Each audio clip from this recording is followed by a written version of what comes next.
Behind the Curtain with Jack Berkman. Welcome back. Well, now we plunge into the Cohen saga. Cohen, Manafort, our friend Mueller, and what in the world is going on with the saga? Eddie Scarry, welcome. Eddie is a commentary writer for the Washington Examiner. His expertise, politics and culture. He's also the author of Fraud and Fiction, The Real Truth Behind Fire and Fury. Another interesting topic. Eddie, welcome back. Happy to be here. Well, good to have you. I'll tell you, now this Cohen thing, were you surprised at 3 years? I thought, now what Mueller might do, what's not really Mueller in charge, Mueller's not in charge, but he is in charge. What Mueller might do is stretch out the cooperation with this such that, and I've seen this before, this happened in the Jack Abramoff case with a number of people. Okay, Cohen gets 3 years, maybe he'll serve 2 or whatever, but he may need another 1.5 to 2 years to cooperate with Mueller, at which time Mueller might tell the judge, well, he cooperated, everything's good, let's give him time served or something like that, right? Yeah, I think that's exactly right. In the sentencing filings that came out, I guess, what was that, like 2 weeks ago or so, at this point, or no, it was about a week ago, they basically made it clear that the prosecution didn't, at least for the way I could see, didn't look like they got much use out of him. That did acknowledge that he was answering their questions. He was eventually forthcoming after lying a whole bunch. But they said even if he wants to cooperate with anything we have going forward, it won't matter because he'll have been sentenced already, and we still think that at the very least he should serve some time.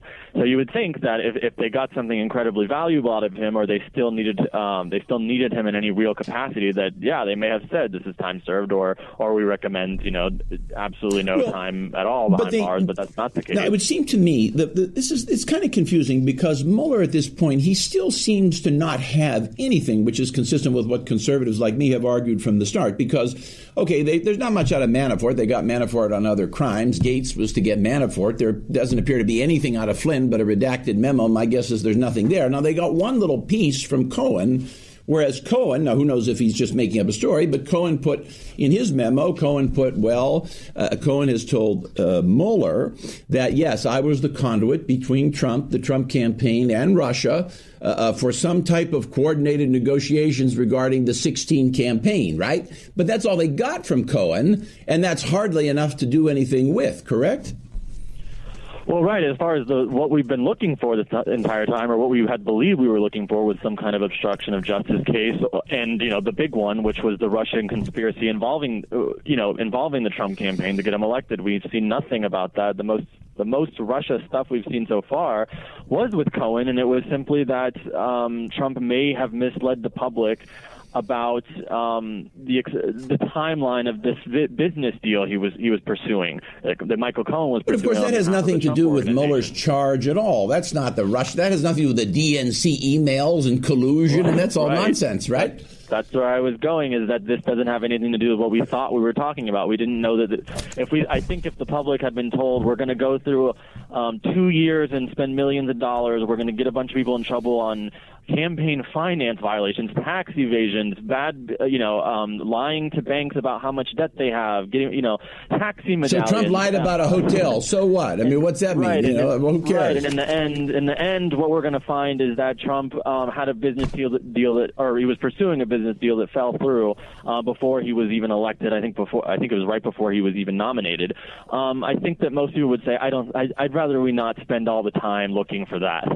It's amazing. So, I'm trying to think. So if you're Mueller right now, I'm trying to put myself in Mueller's shoes. I mean, you got to be, this is all about empathy. I've criticized him a lot, but I'm trying to be in his shoes now. Try to put yourself in his shoes, which isn't easy because we're quite different, Eddie. But all right, we'll both sit in Mueller's shoes. What would you do if you were Mueller? So basically, you got nothing from Gates, nothing from Manafort, nothing from Flynn. You got this little nugget from Cohen. It would seem to me what Mueller is doing right now is lurching here, there, pillar to post, going after anybody trying to corroborate or get something different. Now he's into Stone and Corsi, and he seems to be looking around desperately for anything. But there's nothing there, and what he does have from Cohen wouldn't really mean anything anyway because it was done at the point of bayonet with the guy going to jail. So do you agree? Oh, yeah, absolutely. I think I wrote about this a few days ago that when you looked at the sentencing memos from the prosecution about Cohen, this was before he was formally sentenced by the judge, everything had to do with tax evasions, bank fraud, and then lying to Congress and lying to authorities and also about kind of small things here and there. But the anything with Trump was such a footnote, and to the largest extent that had anything to do with Russia was this business deal that collapsed. It really almost went nowhere. So I think you're right. He's still going to be looking at Jerome Corsi and Roger Stone, and maybe something will come of that. But it's just so. But those guys, it's almost like it's a long time to find nothing so far. Stone is almost sucking Mueller. Stone almost wants to be indicted for his own media purposes. He's sucking Mueller into his web. Mueller's like climbing into the web with a black widow spider, which is Stone. Mueller's climbing into the web. I think that's exactly where Stone wants him. I think that's right. I mean, Roger Stone's been everywhere on the map about it. You can ask him Monday, do you think you'll be indicted? He'll say yes. You can ask him Monday afternoon, the same question. He'll say, no, I don't think so. I think that he's playing a little game with this thing. I mean, maybe there's something there, but we haven't seen anything yet. Let's digress for once. A related story now. Cy Vance up in New York. Let's go now. We're talking about the federal prosecution. Let's go now to the state, just so our audience understands. We're talking about federal prosecutors, Mueller, Justice Department. Now we're going to go to the state. This is the district attorney in Manhattan, which is a state prosecutor for New York County, which is Cy Vance, who, by the way, you may recognize the name. He's the son of the former Secretary of State for Jimmy Carter, Cyrus Vance. He's now the DA in Manhattan. What is this business of Cy Vance bringing some kind of a New York State charge against Trump? What in the world? What's he talking about? You're talking about the possibility that the campaign finance violation could come after Trump after he's out of office? Well, no, but Cy Vance is talking about charging the president in the immediate future with a New York State charge. What is that state charge? You know anything about this? I've seen this all over the headlines, but none of the articles contain any information about what the charge would be. The Manhattan District Attorney's Office made some kind of vague statement that they were looking into bringing a New York State criminal charge against the president. And that I don't copy. I just don't copy on that. Any sense of what that could be? No, I mean that was the only thing that I have heard of, that just different people completely speculating, theorizing about what the Trump being possibly implicated in the campaign finance violation, and I guess that would have to take place in New York. I've heard some of that, but I mean it's basically what you had was all of these other issues, tax issues, the bank fraud, and then on top of that you had the campaign finance violations.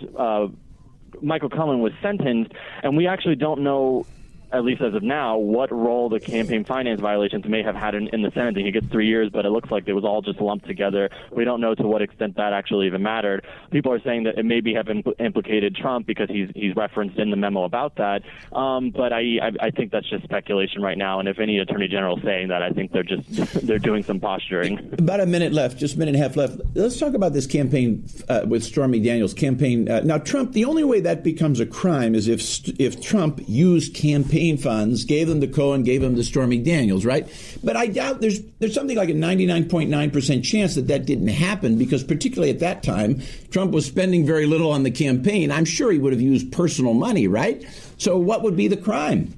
Well, the real issue would be it can be a donation of his own money, or it would be considered a donation to his own campaign, rather. But the thing is, they have to prove that he did this for the purpose of the campaign. But here's my confusion on this. Not to interrupt. My confusion is that even if you're in the middle of a campaign, you still have a right to settle a civil lawsuit. And you don't lose your right to settle the suit. So they can say that any settlement of a suit's related to the campaign, but you can't lose your right to settle a lawsuit, right?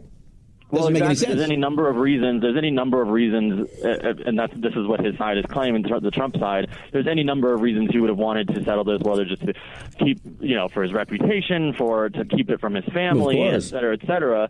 And the burden of proof then would be on the prosecutors to say, no, you did this knowingly, and we have proof or at least strong evidence that you did this for the campaign. I think that's going to be a really difficult thing to prove. Kind of last question here. Last question, Eddie. You're doing so well. What do you think? Do you think Cohen will actually serve time, or will he just cooperate and walk on time served? What do you think here? No, he'll serve time. I don't know if he'll serve the full sentence, but I guess what they gave him till, I think, March, and that's when he has to turn himself in. I do think he will serve sometime. I mean, the sentencing was pretty serious. I think he even has to pay back all these taxes, like $1.4 million. So I think they were being, and the judge did say, he said the sentence is because a message has to be served to the public that you can't just get away with these things. So I think they were serious about that, and he will serve at least sometime. All right. Eddie Scarry, commentary writer for the Washington Examiner and author of Fraud and Fiction, The Real Truth Behind Fire and Fury. Eddie, thank you.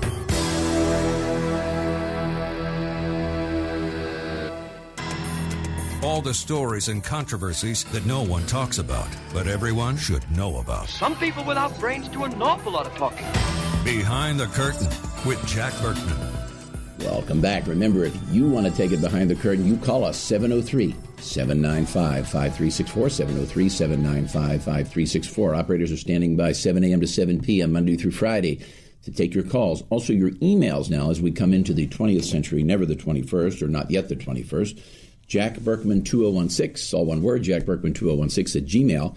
Same number, same email. If you know anything about the Seth Rich murder mystery, and for those of you who follow us on Facebook and Twitter, you know that we have a report on Seth Rich coming out in the near future, which may help to piece together some or all of these moving pieces in the Mueller investigation. How does Seth relate to all these players? We will tell you soon. Joining us now, Ilya Shapiro, Senior Fellow in Constitutional Studies at the Cato Institute and Editor-in-Chief of the Cato Supreme Court Review. Ilya, welcome. Good to be on. Well, you're our smart guest of the week here with Editor-in-Chief of the Supreme Court Review. You qualify as our intellectual guest. As such, let's start out. I want to talk about impeachment, talk about Democratic subpoenas in the House and impeachment. Let's kind of start with the macro and go to the micro. What do you think? What do you think chances of impeachment are? Like, I remember when I was on the Hill in the 90s, and then I was with Fox News being part of the impeachment drama in 98, 99. Impeachment is not that simple. Like Tom DeLay and Denny Hastert predicted they could ram it through the House and nothing flat, but it wasn't that easy. And they eventually did get it through the House, but it was difficult to do. And of course, Clinton then was acquitted in the Senate. Do you think it'll be hard for Pelosi just as it was for them then? Well, Pelosi has said that impeachment is not going to be a goal of hers. Investigations, oversight, certainly making life hard for the president and his lawyers and agency lawyers around the administration. But actual impeachment, it's a political remedy. And realistically, President Trump is a little bit underwater. He's never been above 50% in approval rating. I think he's currently somewhere around 44%. But really, unless that drops to something like 20, it's a fool's errand. There's really not much point to it, particularly given that you need 2/3 in the Senate to remove, which will never happen. So, there's well, of no course, standard definition. There's no logical definition point of high crime and misdemeanor. But it's really a political question. There's no logical point, but of course you have Mr. Ryan and Ms. Rice and Mr. Moulton in Massachusetts and all these other liberal Dems who want to hit Pelosi from the left and call her a centrist, right? I can't imagine how you could call Nancy Pelosi a centrist, but there are enough wackos in the Democratic caucus now that maybe you can, and maybe she has to do impeachment to survive. Well, we'll see in the coming days. It could be very soon where she announces her deal for being elected as Speaker, what kind of compromises. Term limits is what I'm hearing, but regardless, I don't think you're going to have a majority of Democrats, let alone a majority of the House, who's going to be supporting impeachment unless some more shoes drop in the Mueller investigation or something that really creates political damage to the president. Who would win on impeachment? It would seem to me, again, we'll try to be empathetic here, put ourselves in the Democratic shoes. I mean, if you're Pelosi, I probably wouldn't want to do it if I were Pelosi unless I had to do it. On the other hand, it certainly would get the base out for both the presidential and congressional elections in 2020, right?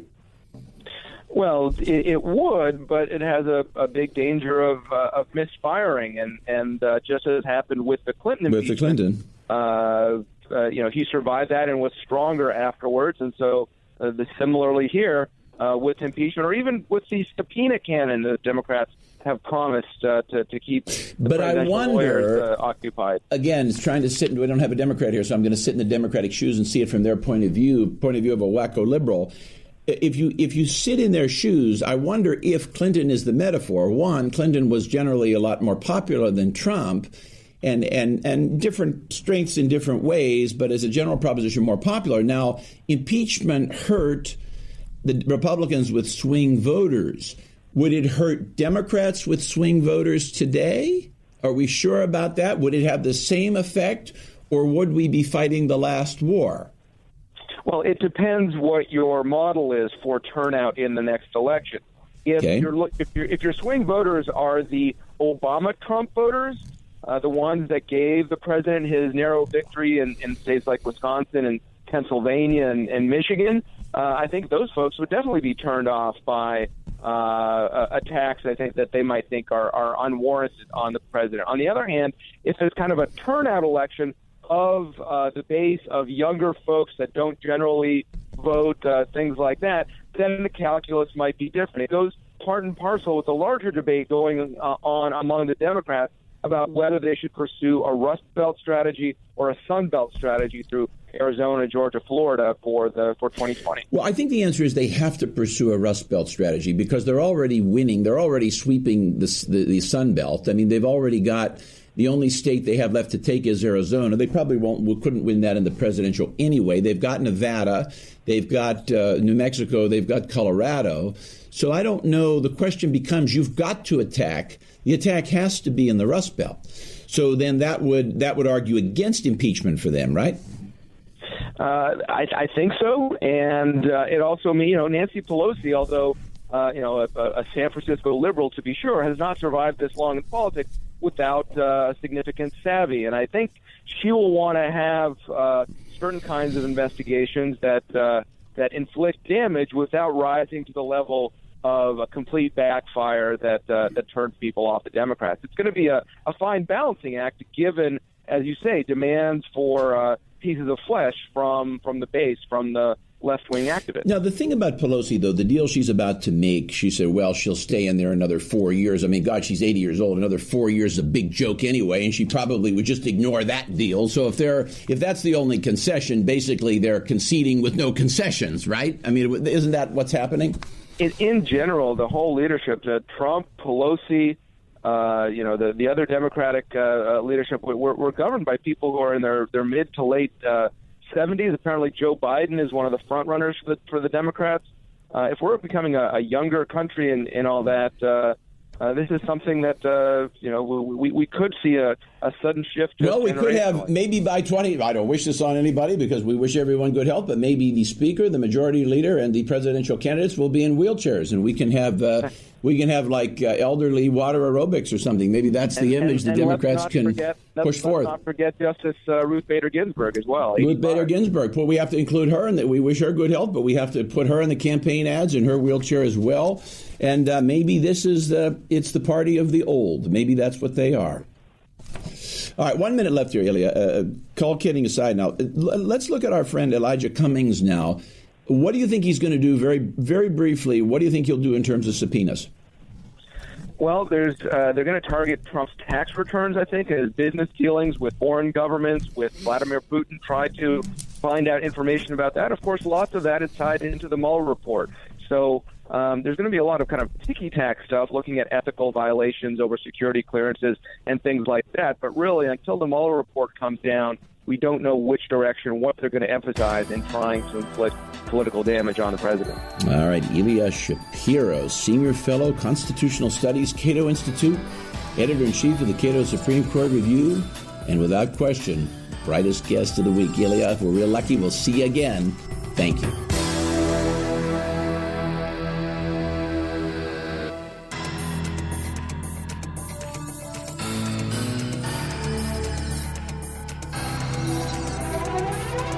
This is a universe where everything is depicted as a Washington Post political cartoon. Behind the Curtain with Jack Berkman.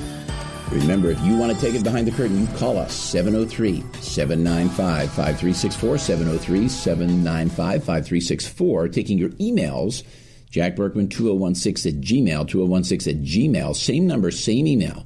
If you know anything about the Seth Rich murder mystery. Now, remember, when I tell you this every week, we want to help you. If you have an issue your local press won't cover, if you have an issue that needs to go to the White House or Congress, we'll do it for you at no charge, at no cost. You come to us, and behind the curtain, we'll help you. 703-795-5364. Operators standing by 7 a.m. to 7 p.m. Monday through Friday, 10 a.m. to 5 p.m.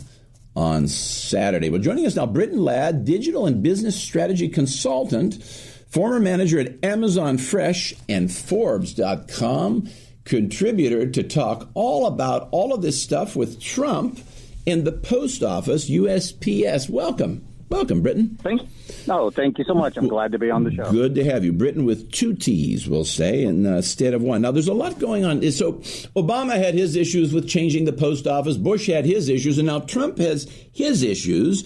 And it would seem to me that these issues all fall into different categories. Let me see if I can give you an accurate synopsis. Let me see if I can sum this up for the viewers here, and you can tell me. You're the expert. You tell me if I'm right. Trump, of course, wants to generally reform and make the post office more efficient like the others did, but he's very concerned about this overnight and two-day mail and those things where the post office is charging $3 or $4 and FedEx is charging $12 or $13 or $20, and he feels, why are we losing money? And they say, well, the post office doesn't do as good a job, and Trump says, let's have them do a better job. Let's have them compete with FedEx and UPS, and let's do it that way. But now, and this issue splits conservatives because some of them say, yeah, that's great, make it more efficient and compete. But other conservatives, and maybe I'm in this camp, say, why is the post office in this business at all, and why does the government want to run this business, right? And that's true. I actually agree with how you just stated that, yes. And so tell me, give me the lay of the land. Take me through this. What's going on with all this stuff? Well, here's really what the issue is. So President Trump called out Amazon specifically several months ago. And the argument that Trump has against Amazon is he believes Amazon is taking advantage of the post office. So Trump asked that a task force be put together, be assigned. The task force last week came back with their results, the results of their analysis.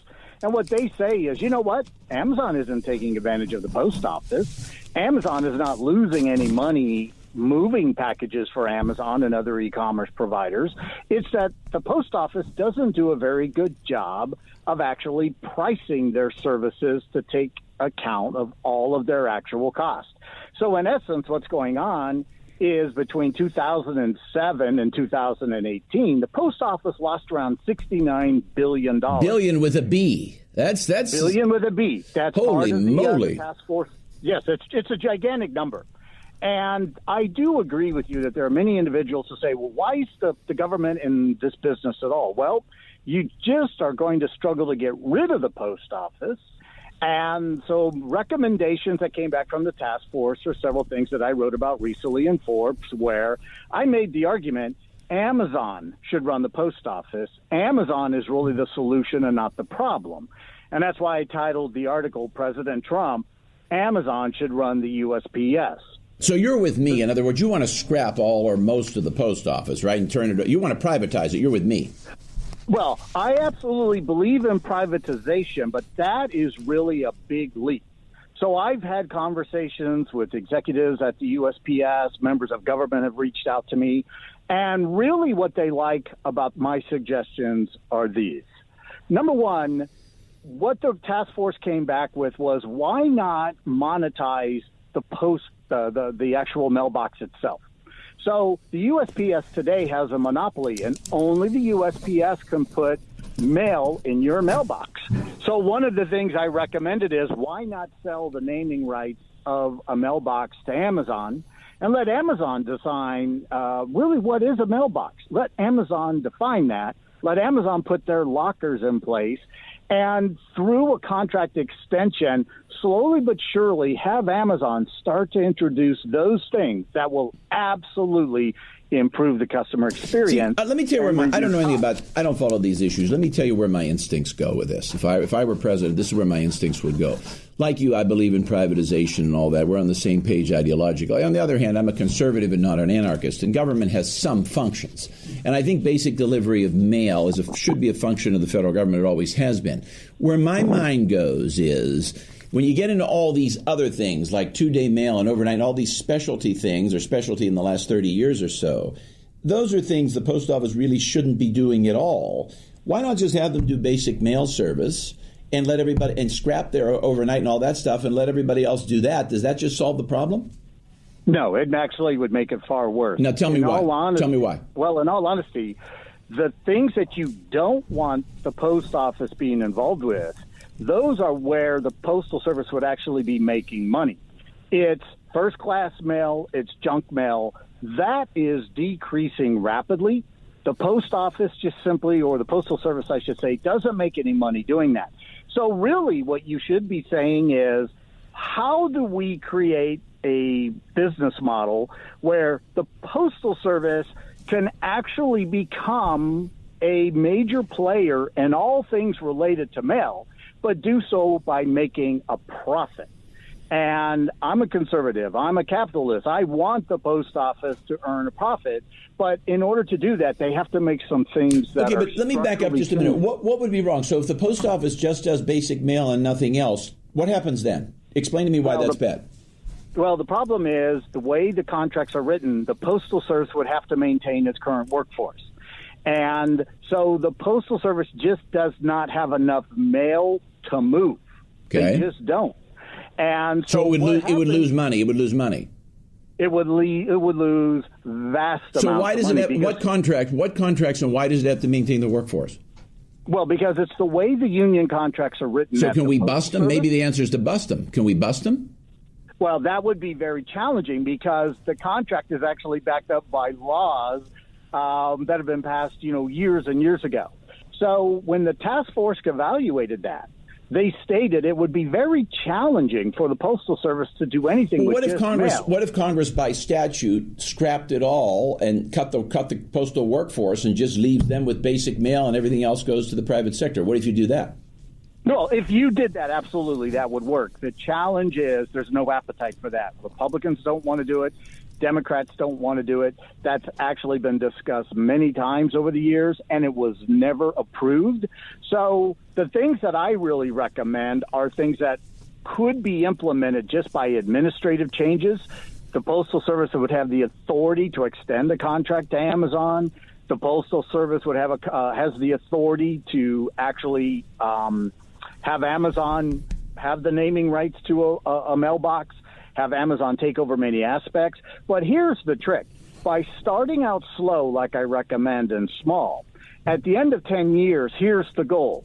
Give Amazon an opportunity to actually acquire many of the routes that the Postal Service has today, and then open it up to privatization as well. So I agree with you. We're just simply talking about a different way to eventually get there to where the government doesn't actually run the Postal Basically, Service we're anymore. saddled by law with taking care of a bunch of people who otherwise have no utility, the postal workers. That's what I'm hearing. In other words, Congress has saddled they're basically welfare recipients. Is that what's going on?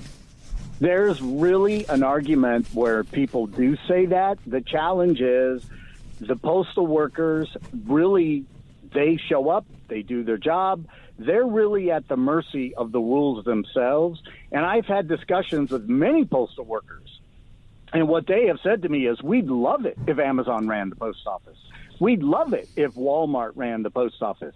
So it's not that they want to do nothing, because they see the handwriting on the wall. So who's fighting this then? They're union leaders. So the men aren't mad, but the men like it, but the union leaders don't. Is it the same old story? It really is the same old story. It's the same thing that we've run into for the unions that work at the ports, work in the automotive industry, unions that work elsewhere. The workers are smart enough to realize there's a much better way to be doing all of this, And they, to their credit, I get it. So the problem is that Trump's not a union buster. He can't be a union. He's not a union buster Republican. Maybe Reagan would be. Trump isn't. So that's correct. not. Trump can't be the union buster. So Trump just skirts the issue altogether, and he comes up with these other ideas because he doesn't want to break the unions. So then we get into just efficiency-based ideas. Is that it? Well, you certainly would gain a lot of efficiency by leveraging Amazon for many of these things. I get it. And remember, the goal is, how do you reduce costs? How do you actually make a profit? And the things that I recommend in my article and the things that I've heard the task force recommend would achieve that goal. So you don't have to throw the baby out with the bathwater is really what we're saying here. Does Amazon want all that business? Do they want to do that? If Amazon had the ability to run the Postal Service, the benefit to Amazon is worth billions and billions of dollars. But then again, we're now turning more. That's almost like the privatizations of prisons, which maybe hasn't worked out so well. Some advantages, but maybe more disadvantages. Now we're over privatizing there because now Jeff Bezos can threaten the nation's mail supply whenever he wants, right? If he doesn't like if he doesn't like what Trump is doing, Bezos can wake up and say, "Mr. President, you stop doing what you're doing to Facebook, my friend over here, or I'm going to screw the mail." Could he do that? But he could, right? He couldn't. Why not? No, he could. No, it's funny how you say that, but no, he couldn't. Why not, though? Why not, though? Well, because I recommend that the only way such an agreement should be reached is that the GAO have 100% oversight, as well as 2 independent consulting firms, and they, on a quarterly, semi-annual, annual basis, do random audits. Okay, so you're talking about, but that's different. Okay, that's a good idea, but now that's different than what we said. That's not privatization. That's giving Amazon a government contract to do the mail, right? That now you're saying give them a government contract. That's a different thing altogether, right? That's like Lockheed Martin. You want to put them under contract. Even if it was fully privatized, you would still be leveraging aspects of the federal government. Turning over the post office 100% to where it would be private would be a very challenging endeavor. So really what you're saying here and what I'm arguing is if you're going to privatize it or if you're going to contract Amazon, make sure there's full transparency so there's not a lot of people out there saying or thinking what you just stated. Boy, Brittain, you know this issue. Let me, you've explained this issue to me. I hear it discussed, but I never understand it. Now I do. Let me ask you this. Let's go over those numbers again. What is the post office lost? You were quoting me numbers. Let's talk about their losses one more time. $69 billion between 2007 and 2018. My God, they're losing. That's like $6-7 billion a year for the last 10 years that they're losing. Correct. It's a staggering sum. And that's why I believe President Trump deserves credit for saying we have to figure this out. He may not have all the answers. The task force may not have returned everything he wanted. But President Trump is saying, my God, what are we doing here? Let's figure out a better way to do this. Well, this is something this is something where there could be bipartisanship. I don't see any reason Pelosi can't join him on this. I mean, she's protecting her unions, right? I mean, I don't see any reason Democrats can't support this, right? Correct. I really think this is one of those opportunities for Democrats and Republicans to get together and say, how do we make the Postal Service efficient? And one of the things I think President Trump should say, let's call Jeff Bezos and ask him this question. Jeff, how would Amazon run the Postal Service? Why does it have to be Amazon? Now, maybe I just hate Bezos, but why not FedEx? Like, why can't we just bring it to FedEx? Why Amazon, though? Why do we keep going to Bezos? Well, the challenge is this. FedEx is a shipper. UPS is a shipper. And the majority of changes taking place in the Postal Service is driven by e-commerce. And Amazon is the largest e-commerce company out there. So you could say we could have Amazon do 100%, or you could say, what if we have FedEx, UPS, Amazon, and maybe Walmart involved, or Microsoft, Amazon, FedEx, UPS. It doesn't just have to be exclusive to Amazon. But when I was asked to actually complete a research project on this, I looked at all kinds of companies who could step in and do it. And the only one I really had confidence in being able to do everything that's required to run the Postal Service really came from Amazon. Because remember, the Postal Service has a massive technology. You know what you're doing. You know what you're doing, don't you? You're kind of restating the argument on the floor of the Senate 100 years ago for the Sherman and Clayton Acts. The Antitrust Act. That's what you're almost making the case. The case you're making now almost corners them. You're almost arguing necessarily that Amazon is a monopolist. That if you throw this in, this very discussion almost proves ipso facto they're a monopolist, right? That's what it is. No, right? I actually had a great discussion with the Department of Justice on Amazon several months ago. Amazon today only controls 4% of retail in the United States, 5% globally. The Department of Justice would not even consider Amazon a monopoly until Amazon controlled a minimum of 50% of all retail. Well, if Amazon only has 4%, then how is it that they're so overwhelming in that space that it would go to them? Well, the reason is because between November of this year, between Thanksgiving of this year and December 25th, 2 billion packages will be shipped. The Postal Service was never designed to move that type of volume. Right, but back to the question, you say Amazon has 4%. Who's got the other 96? Is it that diffuse that no one else has more than 4%?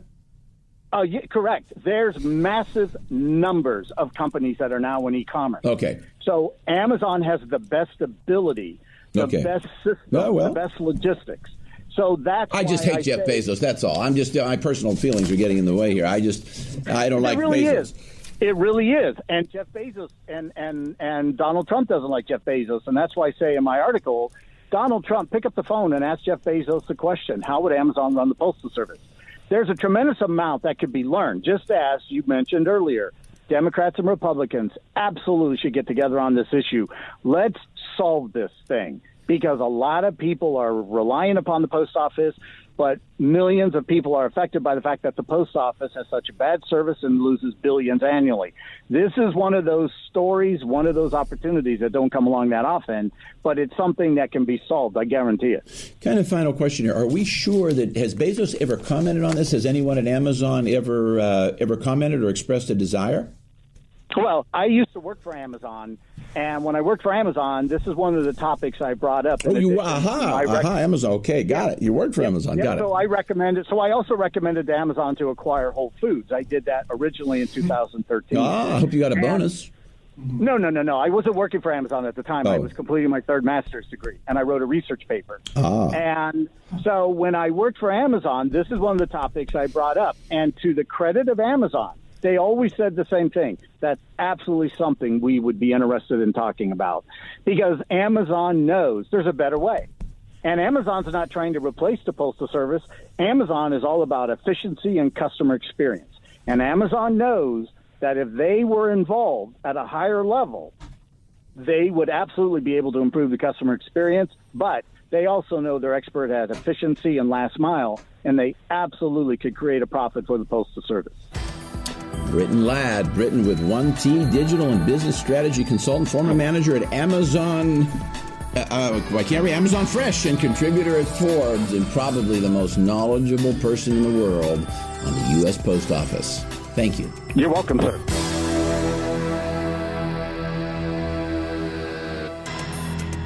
All the stories and controversies that no one talks about, but everyone should know about. Why don't you get a toupee with some brains in it? Behind the Curtain with Jack Berkman. And now from Boise, Idaho, of all places, Melissa Levick joins us, one of the nation's great entrepreneurs, great female entrepreneurs, and she is going to talk about a different kind of topic altogether, and that is how to create more female businesses. One of the things we're seeing under President Trump, there has been an increase in female businesses. There's been a huge increase in African-American businesses, almost as large an increase in Hispanic businesses. Just about every demographic you can think of, and we've talked about so many of these themes, has grown in the last 2 years almost miraculously. In the case of the African Americans, exponentially. Some of the best news for African Americans in American history. Melissa, welcome. Thank you so much for having me, Jack. My pleasure. But of all the growth in entrepreneurship, women kind of still lag behind. And I know this, you know this, I know this from personal experience. I think I've been in business for 22 years in my own company. I can tell you in those 22 years, I think I've had a grand total of 3 companies, maybe of 3 of 500 or 3 of 600 that are run by women. And that's about 1%. And we cast a pretty broad net. Is that consistent with your experience? Do you see changes? What do you see going on out there? Absolutely. You know, it is a growing number, but statistically 17% of startup founders are female. So it is pretty small. We're not quite at the equilibrium that we would like to be. And also, female founders only get 2% of VC funding. About 79% goes to all male teams, and the difference between the two is kind of the mix, a male-female team. But there is a little bit of inequity there in terms of how many women are actually starting their own companies and also getting funded to grow their companies. See, that's really the key. You're enlightening us because that's really the key number, that percentage of VC funding. Just for our audience, a VC is a venture capitalist. That's a person who brings money to a business. So that's really the key. So that could be the key to a lot of this stuff, like the same thing with black businesses or Hispanic businesses. We may have the business starts, same with women, but if they don't get that funding, those businesses could die in 12 months anyway. So the real number might not be the number of starts, but that percentage of VC funding. And that 2% is low enough, it might be the same as it was 40 years ago. Yeah, it is. It's still pretty low. Deal count in terms of how many female-led companies that are actually getting investment is at a historic high. It's at 4.4%. But that still is a very low number. It's only 358 women have actually pitched VCs. So the percentage is higher, but that's because the overall number is still low, right? And so, like you said, this is a key differentiator. You can start a business, but it's really difficult to stay in business or grow a business without growth funding. And so it does come down to we need more women to start them, but we also need people to invest in women as well. I guess you have now. What would you say the main reason for that is? That there just aren't enough women pitching VCs? Is there sexism in the VC culture? Is it that almost all VCs are white males? I guess they are. Is that what's going on there? Is that true? I think it's all of the above. I do. I think that, we are in the past 2 years, in light of the political environment, in light of the Me Too movement, in light of a bunch of different, it's been kind of a big surge for women in society in the past 2 years. And a lot has come to light in terms of the sexism that is there. I do think that less women also start businesses still. And I think that is on us to really, dig in, take risks, trust in ourselves, start our own businesses. And also it does come down to you're right. The majority of investors are white males. The majority of investors don't understand a lot of the businesses that women are starting and don't also see kind of the huge potential behind it. I'll give an example right now of where I'm at, right? I'm starting a boxing studio. Melissa, I wish we're going to bring you back. Our producer, we are out of time, but I want to bring you back. We got to continue this. We're already lighting up the boards here with a lot of questions in Facebook. We got to bring you back if we can. Melissa Levick, great entrepreneur from Idaho. Thank you, Melissa, so much. We'll see you next week.